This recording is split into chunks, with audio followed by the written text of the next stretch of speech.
नमस्कार.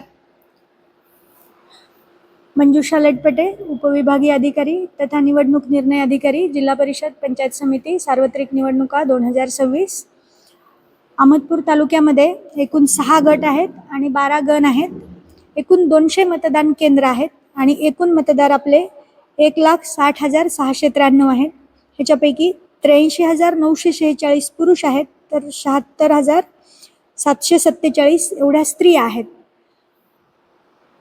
आपण 3 SST पथक स्थापन करणार आहोत. झोनल अधिकाऱ्यांचे आदेश आपण काढलेले आहेत. नॉमिनेशन हे काल 16 तारखेपासून सुरू झालेले आहेत. 16 पासून 21 पर्यंत 11 ते 3 तहसील कार्यालयात नॉमिनेशन दाखल करायचे आहेत. सगळ्यात महत्त्वाचा बदल म्हणजे ह्या वर्षी सर्व नामनिर्देशन पत्र हे ऑफलाईन पद्धतीने स्वीकारले जाणार आहेत. माझी सर्वांना विनंती आहे की आपण नॉमिनेशनचा प्रत्येक ओळ आणि प्रत्येक कॉलम हा व्यवस्थित भरावा.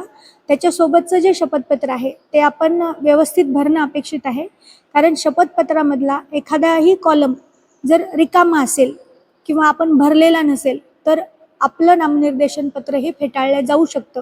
ह्याची काळजी आपण घ्यावी. शपथपत्रात जी माहिती द्याल ती तपासल्या जात नाही, पण आपण पडताळणी करून देणार आहात की दिलेली माहिती बरोबर आहे म्हणून. त्याच्यासोबत आपण अपत्याचं प्रमाणपत्र द्यायचं आहे.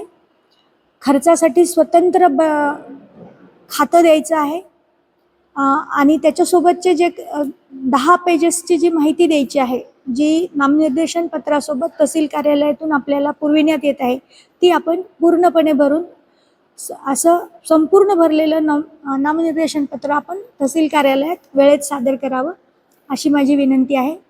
आणि आचारसंहिता कक्षप्रमुख हे आपले BDO श्री शेळके हे आहेत. आचारसंहितेचं सगळ्यांनी आदर्श आचारसंहितेचं पालन करावं.